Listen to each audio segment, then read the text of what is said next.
This September, join St. Jude Children's Research Hospital in honoring Sickle Cell Awareness Month. With one of the largest sickle cell programs in the country, the doctors and researchers at St. Jude won't stop until no child dies from this deadly disease. But we can't do it without you. Bring hope and healing to St. Jude families right now. Visit stjude.org/The Amazing Clarks and become a partner in hope. Again, visit stjude.org/The Amazing Clarks and help St. Jude save even more kids. Dear listeners, I'm Anthony Clark. And I'm Melanie Clark. And we are The Amazing Clarks. We're both award-winning certified life and love coaches and a husband and wife duo who've been coaching together as a team for 24 years and have been passionately in love for 32. They call us the Amazing Clarks because we empower people to live amazing lives.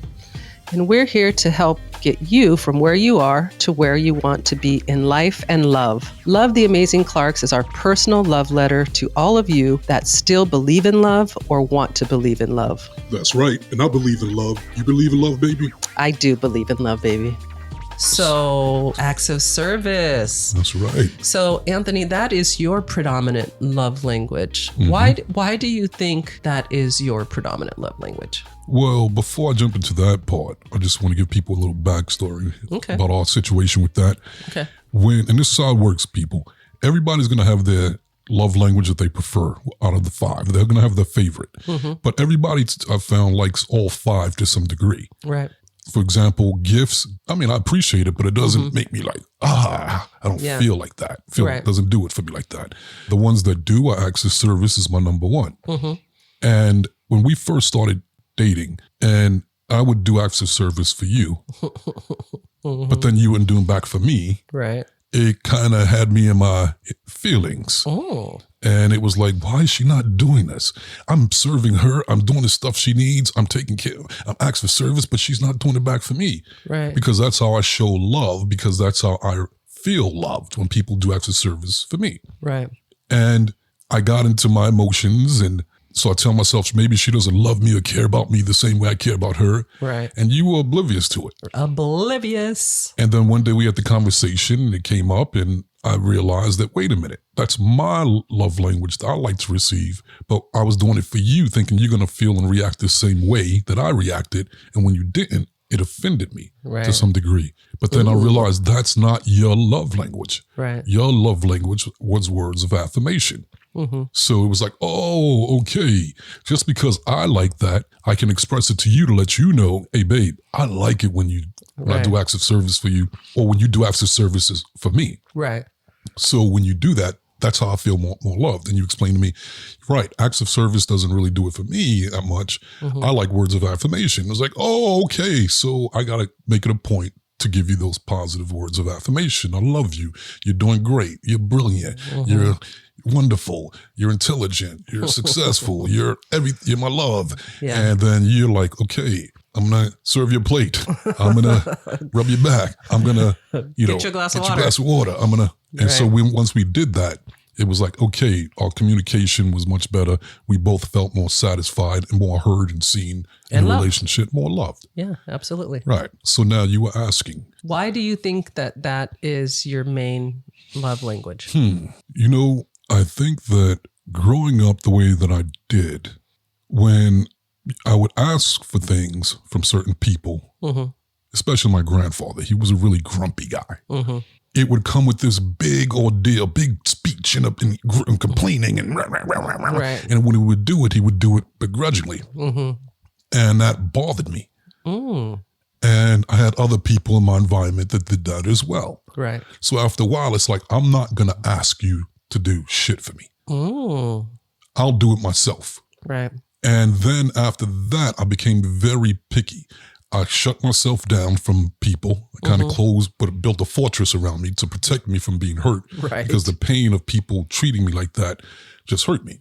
So I built the fortress around my heart. And then I was very picky about who I let come into my world. Right. But then when I did like you, and you did pass my test and show me respect and show me that you can give me that mutual respect back, then it was like, okay, you're in my world now. Now, one of the ways I'm going to show you my love for you is by doing things for you. No matter what without you need. having to ask. Without you having to ask, no matter what it is that you need, whether it's big or small, whether you want me to help you move. Right. You're great at that. Your house, help me move. You want me to help you move a body, whether you want me to help you, no matter what. And I was like, this is how much to cook I love or to you. clean. You'll get in and do anything that needs to be done. Right. And then the people that I love the most did that back for me. Right. And once you do that back for me, it's like, okay, it's on. We got it. I got you. You got me. You showed me that you love me. Right. So that's why I think acts of service is so important to me, because I'm showing you how So that's the conclusion. That's the conclusion you came to in childhood, that that your grandfather making a big fuss about ever having to do anything was not love. Right. And it didn't make you feel love. So you decided that love is doing things for people without all of that. Or if I did something for you, then it comes with a price I have to pay. Yeah. Oh, now you owe me. Yeah. And it's like, no, I don't want to forget it. Then I don't want it. I'll do it myself. Yeah. So I was very picky about who I did that for. Because I didn't want to be I don't want to owe anybody, and I don't want anybody to owe me. Yeah. It was just do it out of love. I think it's so important to understand why we need to be loved the way we're choosing to be loved. So thank you for sharing that. I'm sure there's a lot of people that experience that as kids, because parents used to do a lot of that. Like it was a big ordeal to do anything for you, or they yelled at you when you asked for something, all that yelling and I'm busy and just do it. That makes kids feel like you don't love me, and that you have to prove your love.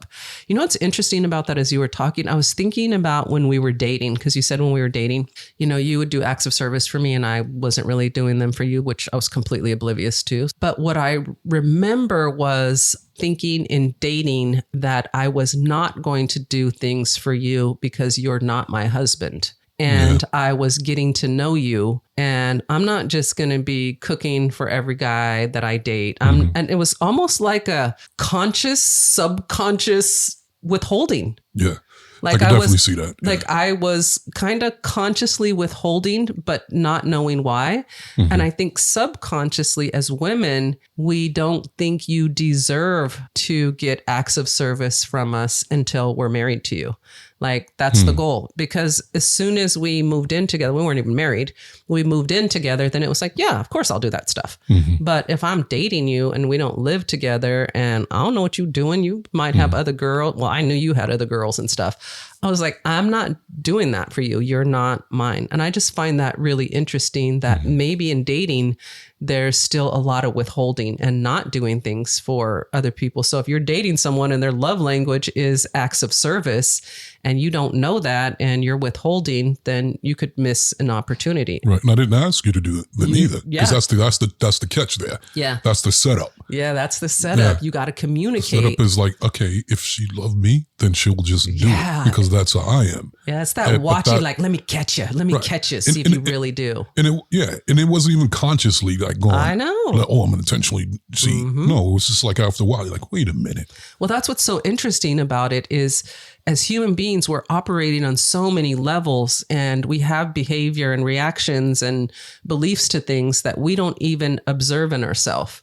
And, part of love and dating and marriage is another person is a mirror for us. We'll see ourselves in them, like you looking at me going, she's not doing it, but I am. Right. You saw yourself in that. I'm showing up and doing these acts, and you were a very thoughtful dater. Like I have to say that you really did acts of service. I remember you planning dates. Like one time you took me to a jazz concert and you packed a picnic and you had everything put together and you did all this work to put it together. And I'm sorry, I didn't really appreciate it that much because it was like, what? I don't really like jazz, but I like being with you and I like talking to you and I like kissing you and I love the physical with you. Right. But I didn't really notice the acts of service because it wasn't something I experienced a lot. I didn't even notice it. But as I got to know you, then I realized, and looking back, I can see all those times you were showing me that you were into me through your acts of service, not words. I was looking for words. I was worried that you weren't into me because you weren't saying it. Right. Does that make sense? Because words was mine. Yeah, that makes sense. So interesting how that affects our dating life. I thought about it because I've thought about my love language and being acts of service. And I thought, is that one of the reasons why I like sex so much? It's an act of service. But then I thought about You're it. Servicing No, me? but here's the thing. I realized that I love you. that I couldn't connect the two because if making love to me, having sex with me is an act of service for you, it's like, then I don't want it. Yeah. I don't want it. So it was like, no, I don't like that. So acts of service wouldn't include, sex, unless I was trying to hey, can you get this gerbil and tie it around the tail? Oh, you're doing way too much now. You're doing way too much. That made me realize, no, I can't connect it to sex. So, well, I mean, in a way, you that's could. That's more, I think, physical touch. Well, I will say this. In a way, you could connect it because. This September, join St. Jude Children's Research Hospital in honoring Sickle Cell Awareness Month. With one of the largest sickle cell programs in the country, St. Jude is leading the way. The world understands, treats, and defeats life-threatening diseases like sickle cell disease. Together, we can bring hope and healing to children around the world. Visit stjude.org/The Amazing Clarks and become a partner in hope. Again, visit stjude.org/The Amazing Clarks and help St. Jude save even more kids. Because lovemaking is a production for you. Like, you want it to be nice. You want to make sure that I'm pleased. You want to make sure that the environment is beautiful. You want the vibe, the mood. Like, that's an act of service. Not every guy puts effort into that. A lot of guys are just, let's do it. So I would also say lovemaking falls under physical touch. So there's a little bit of acts of service and physical touch, because in lovemaking, we're wanting to please each other. If you really, really love someone, you're really concerned about their pleasure. So I could say lovemaking could be an act of service. Why do you think acts of service wasn't yours? Because I didn't experience a lot of that growing up. I had to do a lot of things for myself. I had to take care of myself. And I didn't have a lot of people saying, let me do this for you. Remember, I spent but I didn't either. So I'm just saying, I was curious, I think it's perception. I think it's perception. When it comes to any topic, think of it like this.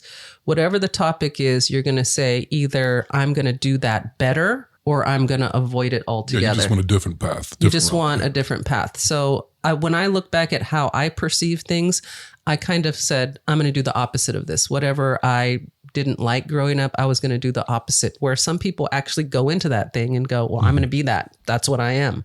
So it's just perspective on it. But do you appreciate it? Like, for example, if you had something to do that you needed help with, and then you had a friend that was like, I got you.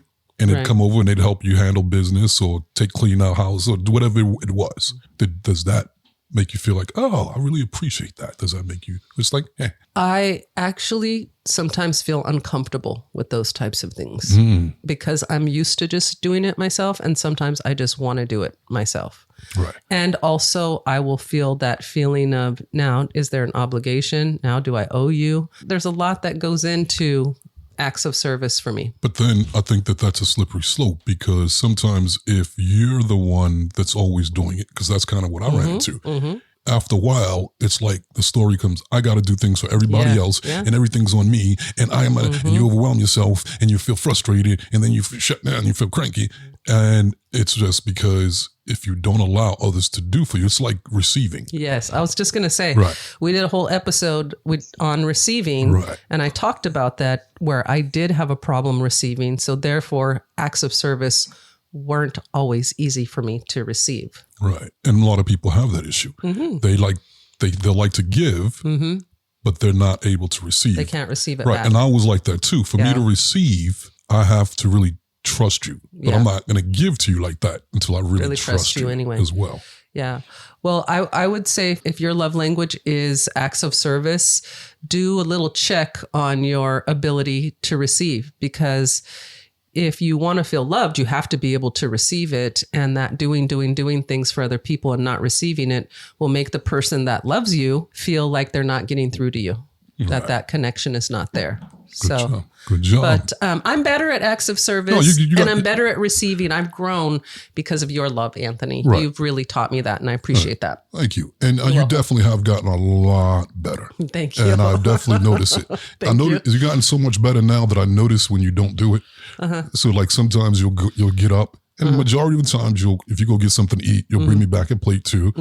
And every time I get something, I'm going to bring it back to you. Yep. But then sometimes you just come back in the room, you're chewing on something. I'm like, hey, what's mine? What? She didn't. Whoa, wait a minute. And I got to remind myself, that's not her love language. Yes. Instead of me going down the road of, she don't appreciate me. I do everything for her. And little Anthony's triggered now. And it's like, no, little Anthony, relax. Yeah. She just didn't think about it. And most of the time she will do it. And you know what? And she's not obligated to have to do it for me all the time either. That's true. And I have to remind myself of that. That's true. I feel like having children and being a mother, I lived in acts of service for 25 years. Makes sense. And now that my children are grown and you're a grown up and we're grown ass people, I don't always want to do for others. I don't always like, if I want to eat, I don't want to have to worry about, are you hungry? Do you want a plate? Because I did that my whole life. And it feels really good to be like, I'm hungry right now and I'm going to eat right now. I don't have to worry about what Anthony's doing. So that has changed as we've had an empty nest. You know, that's one of the things why it's the empty nest thing. Yeah. But as a father, it's the same way too. And I'm always doing, as a father, acts of service and doing. Yep. And that's one of the reasons why I loved hanging out with Nicole. Because when we're staying at her house, she just constant acts of service. Hey guys, lay down. Here's a plate. Hey, let me serve you. Hey, look, I'm making a dinner for you. Make this big, beautiful dinner. Hey, here's some dessert. Hey guys, let me drive you to the airport. Hey, and it's like, girl, you are just speaking my language. You are just loving me. So good. And I appreciate it. It's wonderful. So I love this discussion on acts of service. If this is your love language, there's a lot to it. Make sure that you're receiving. And if you don't feel like doing acts of service or someone else doesn't feel like it, it doesn't mean that they don't love you, but you want to be aware that that is a love language. I notice when I don't do acts of service for you, Anthony, and I do them for myself, and I just tell myself, that's me loving me right now. And that's okay to do too. It's okay to love yourself, but also include your partner, your children, all the people in your life are going to appreciate some acts of service to a degree. I agree. Yes. Make sure you're connecting with us over on Instagram, TikTok, or YouTube at The Amazing Clarks. If you guys haven't got a copy of our book yet, Crack the Code, Secrets to Achieving Your Happily Ever After, make sure you pick up a copy today. Available at Amazon.com. If you're interested in coaching with us on the podcast, make sure you fill out the form in our show notes. And if you're interested in becoming a life coach or just want to learn some skills to life coach yourself or the people around you, then check out our Law of Attraction Life Coach Certification class at the Law of Attraction Life Coach Academy.com. And remember, change does not happen overnight. It's happening every second of every day. Love the Amazing Clarks.